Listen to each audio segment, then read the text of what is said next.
సరైన ప్రాపర్టీని ఎంచుకోవడంలో తికమక పడుతున్నారా? ఇక ఆ కన్ఫ్యూజన్ వద్దు. అపార్ట్మెంట్లు, విల్లాలు, ప్లాట్లు మీకు కావలసినవన్నీ ఒకే చోట. Suman TV biggest property expo October 18th, 19th HSCC Novotel Hyderabad. ఇప్పుడే ఫ్రీ ఎంట్రీ కోసం కాల్ చేయండి.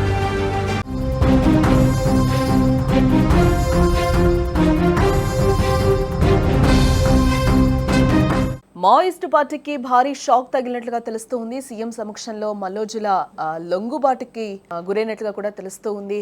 బ్రేకింగ్ న్యూస్ చూసే ముందు ఒక అప్డేట్ అయితే చూద్దాం.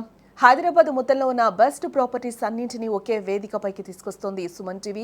అక్టోబర్ 18, 19వ తేదీన హెచ్ఎస్సిసి నోవాటెల్లో జరిగే సుమన్ టీవీ ప్రాపర్టీ ఎక్స్పోలో best flats, villas, open plots, Deepavali offers and discounts తో అందుబాటులో ఉంటాయి.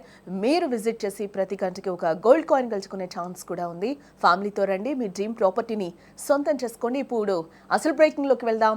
సిపిఐ మావోయిస్ట్ అగ్రనేత, కేంద్ర committee, polit bureau, central military commission సభ్యుడు మల్లోజుల వేణుగోపాల్ అలియాస్ అభయ్ అలియాస్ సోను 45 ఏళ్ల అజ్ఞాతాన్ని వీడి జనజీవన స్రవంతిలో కలిశారు. మల్లోజులతో పాటు 60 మంది మావోయిస్టు నేతలు బుధవారం మహారాష్ట్ర సీఎం దేవేంద్ర ఫడ్నవీస్ ఎదుట అధికారికంగా లొంగిపోయారు. సీఎం సమక్షంలో వీరంతా తమ ఆయుధాలను పోలీసులకు అప్పగించారు. ఛత్తీస్గఢ్తో సహా దేశంలోని ఇతర మావోయిస్టు ప్రభావిత ప్రాంతాల్లోని క్యాడర్లు ఆయన నిర్ణయానికి మద్దతు ప్రకటించాయి. ఈ తరుణంలో ఆయన పోలీసుల ఎదుట లొంగిపోయినట్లుగా కూడా తెలుస్తూ ఉంది. కేంద్ర హోంమంత్రి అమిత్ షా ఆదేశాల మేరకు దేశవ్యాప్తంగా రాష్ట్ర ప్రభుత్వాల సమన్వయంతో పోలీసులు, భద్రతా బలగాలు నిర్వహిస్తున్న ఆపరేషన్ కగార్ తీవ్ర ప్రభావాన్ని చూపిస్తూ ఉంది.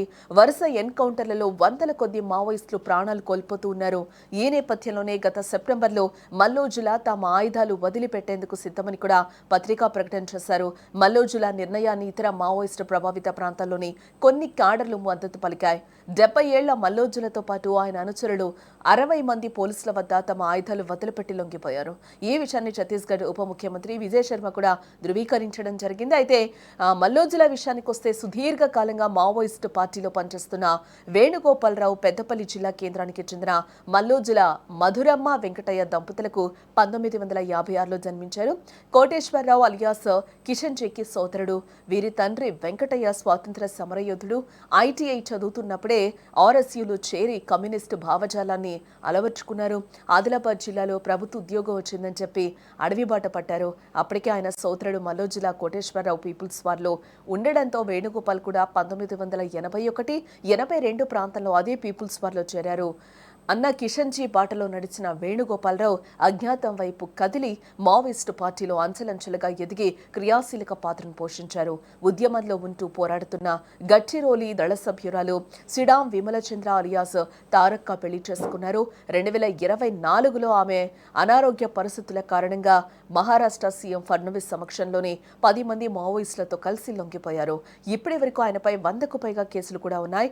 మల్లోజులపై 6 కోట్ల రివార్డు ఉన్నట్లు గచ్చిరోలి పోలీసులు ప్రకటించారు.